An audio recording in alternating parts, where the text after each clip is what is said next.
तो हेलो दोस्तों, नमस्ते। आज हम लोग रिव्यू करने जा रहे हैं पतंजलि एंटी रिंकल क्रीम के बारे में। हम लोग देखेंगे कि क्या ये क्रीम आपको इफ़ेक्टिव देगी या फिर कुछ साइड इफ़ेक्ट इसके होंगे।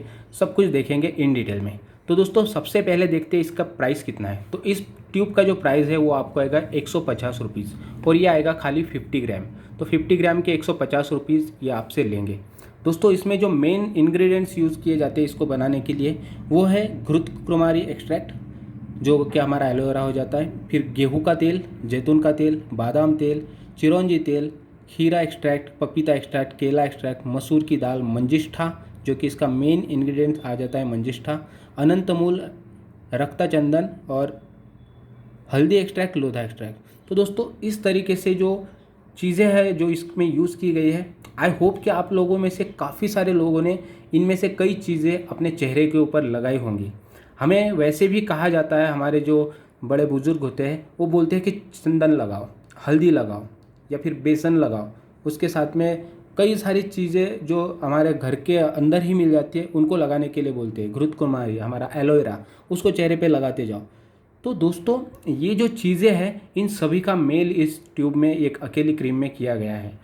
और मैं डेफिनेटली आपको ज़्यादा सस्पेंस में नहीं रखूँगा। मैं आपको कहना चाहूँगा कि इसको अगर आप कंटिन्यूस बेसिस पे, मतलब मैं ये नहीं बोल रहा हूँ कि आप साल भर, पूरी साल भर लगाओ, बट एटलीस्ट साल में अगर आप इसके 2 ट्यूब भी लगाते हो और थोड़ा सा गैप लेते हो फिर से लगाते हो, तो मैं आपको श्योरिटी के साथ बोल सकता हूँ कि आपको बहुत इफेक्ट आपके चेहरे में दिखेगा। मैं ये नहीं बोल रहा हूँ यहाँ पे कि आपका फेयरनेस पूरा हो जाएगा या फिर पूरा जो रंग है वो गोरा हो जाएगा। उन सब चीज़ों के बारे में हम लोग नहीं जाएंगे, वो ठीक भी नहीं वैसा करना, जहाँ पे टेलीविज़न पे भी उसी चीज़ को लेकर ऐड आते हैं, तो वैसा ठीक नहीं है। बट दोस्तों, हमारी जो नेचुरल स्किन है, अगर वो स्किन टोन भी हमारा निखर जाता है और हमारे चेहरे पर जो उम्र के हिसाब से दाग धब्बे आ जाते हैं, झुर्रियाँ आ जाती है, उनमें भी अगर हम लोग गिरावट करते हैं और या फिर उनको जो दाग धब्बे हैं उनको हम लोग पूरी तरीके से वैनिश कर देते हैं चेहरे से, तो आप देखोगे कि आपका चेहरा चमकने लगेगा। वो वहाँ पे फेयरनेस नहीं, बट वहाँ पे जो चेहरे का ग्लो है वो दिखाई देगा, और वही सबसे इम्पोर्टेंट होता है दोस्तों। तो आपको ये सबसे ज़्यादा इफेक्ट देता है जो कि है आपके चेहरे पर जो झुर्रियाँ आती है, फिर रूखापन होता है और जो दाग धब्बे आपके चेहरे पर होते हैं। तो दोस्तों, मैं आपको बताना चाहूँगा, हम लोग हमारे चेहरे पर हमेशा देखते हैं कि छोटे छोटे दाग हैं, बट हम लोग 1 या 2 दागों के ऊपर कॉन्सेंट्रेट करते हैं और बोलते हैं इतना सही तो है। बट आप अगर ओवरऑल देखोगे दोस्तों, तो छोटे छोटे जो 1 2 3 4 ऐसे दाग मिल जाते हैं, तो बाद में वो ओवरऑल जो इफेक्ट देता है वो चेहरा बिगाड़ देता है। तो वहीं से शुरुआत हो जाती है दोस्तों हमारा चेहरा बिगड़ने की, क्योंकि पिंपल्स आते हैं कई तरीके से, जो कभी कभी एक्सीडेंट हो जाते हैं, यहाँ पे भी हमारे चेहरे के ऊपर दाग धब्बे रह जाते हैं, कभी कुछ लग जाता है। और एजिंग के साथ साथ हमारा जो चेहरा है वो दिन ब दिन, जैसे जैसे उम्र बढ़ती जाती है तो झुर्रियाँ आती है, थोड़ा सा सांवलापन, उसमें टैनिंग आ जाती है।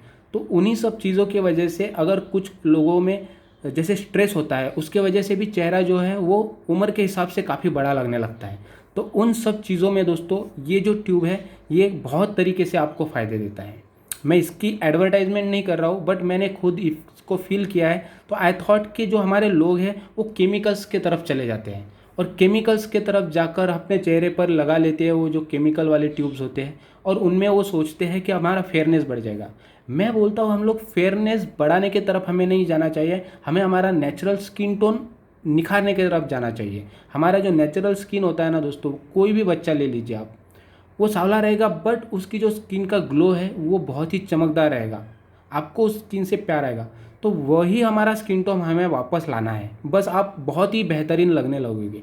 तो इसी चीज़ को ध्यान में रखते हुए दोस्तों, मैं मेनली कॉन्सेंट्रेट इसके ऊपर करता हूँ कि इसके जो मंजिष्ठा वगैरह यूज़ किया गया है, कभी हमारे चेहरे पर स्वेलिंग आ जाती है, किसी भी चीज़ की वजह से जो स्वेलिंग आ जाती है उसमें भी ये कारगर होता है।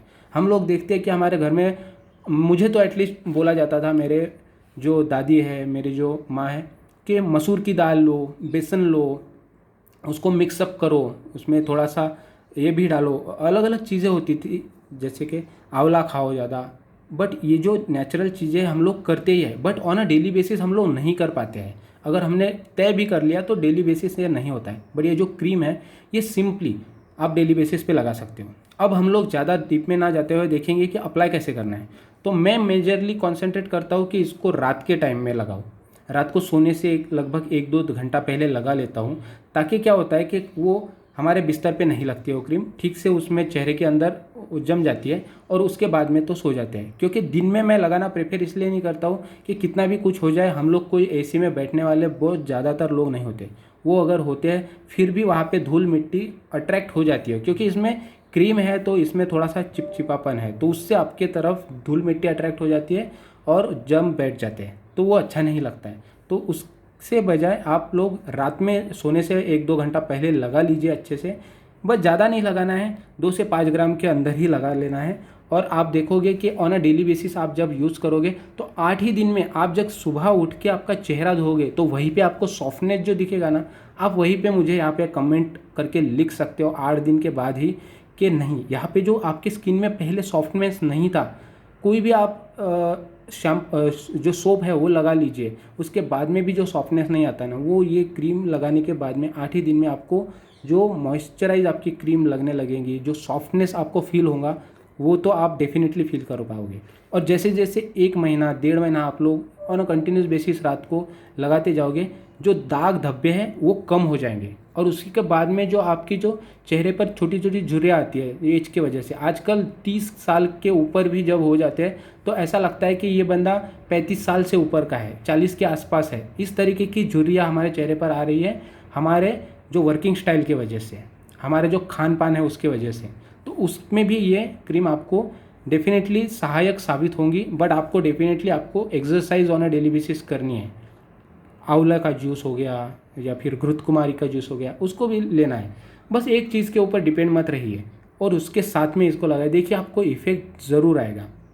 मैंने इसको फील किया है, तो आई थॉट के वीडियो भले ही लंबा बने, बट केमिकल्स यूज़ करने के बजाय मेरे जो भाई बहन हैं वो लोग अच्छा खासा आयुर्वेदिक क्रीम यूज़ करें। इसमें जो चीज़ें यूज़ की गई है आप लोग देखोगे कि इसमें बादाम का तेल, जैतून का तेल, चिरौंजी, केला एक्सट्रैक्ट, मसूर दाल एक्सट्रैक्ट, अनंत मूल, रक्तचंदन, हल्दी, तो ये जो चीज़ें हैं दोस्तों, इनका जो एक्सट्रैक्ट है आप देखोगे कि हम डेली बेसिस पे कहीं से भी निकाल के लगा नहीं सकते हैं। और अगर लगाने भी हम लोग जाते हैं तो हम लोगों को वो एक तरीके से रूटीन अच्छा नहीं लगता है, क्योंकि इतना टाइम नहीं होता है। बट इसको लगाने का टाइम तो आपको आसानी से मिल जाएगा। तो बस यही भीतर से एक इच्छा थी बताने की कि हमारे जो भाई बहन है उनको डेफिनेटली लगता है एक सर्टन एज में कि अच्छा दिखे, और उसके वजह से, उस इच्छाओं के वजह से हम लोग केमिकल्स की तरफ जाते हैं। तो आई थॉट कि आप लोग एक बार इसके तरफ भी जाइए। हाँ, इसके साइड इफ़ेक्ट अगर कहना चाहूँ तो ज़्यादातर साइड इफ़ेक्ट नहीं पाए गए हैं। इवन प्रेग्नेंट वुमेन भी इसको लगाती है, ब्रेस्ट फीडिंग मदर भी लगाती है, तो कुछ साइड इफ़ेक्ट नहीं है। इवन आपको जो डॉजिनेस, आपको कुछ चक्कर आना वगैरह, इस तरीके की प्रॉब्लम भी इसको लगाने के बाद में देखे नहीं गए हैं। फिर भी आपको अगर हाँ, कोई किसी को अगर बहुत सारे पहले से ही पिंपल है तो क्या वो लगा सकता है? डेफिनेटली, बट उसकी क्वांटिटी थोड़ी सी कम रखिए, देखिए। और जिस जगह पर पहले पिंपल नहीं है उस जगह पर लगा के देखिए। उन पिंपल्स के ऊपर बहुत ज़्यादा कॉन्सेंट्रेशन में मत लगाइए शुरू में, फिर हल्का हल्का पिंपल को हैबिचुअल होने दीजिए, उसके बाद में लगाइए। आप देखोगे दोस्तों काफ़ी ज़्यादा फ़र्क आप अपने अंदर देखोगे। तो वीडियो काफ़ी लंबा हो चुका है, बट आई थॉट कि अच्छा होगा अब मैं आपको इन डिटेल में इसके बारे में बताऊं। तो दोस्तों आपको भी इसका इफेक्ट कैसा लगेगा लगभग 15-20 दिन के बाद में मुझे ज़रूर कमेंट सेक्शन में लिख के बताइए। तब तक के लिए हैव अ गुड डे, जय हिंद, वंदे मातरम। प्लीज़ चैनल को सब्सक्राइब कीजिए, और अच्छा लग रहा है मेरा एफर्ट तो प्लीज़ लाइक कीजिए, और डिस्क्रिप्शन में चेक कीजिए कि हम किस उद्देश्य को लेकर इस चैनल को बना रहे हैं। हैव अ गुड डे, जय हिंद, वंदे मातरम।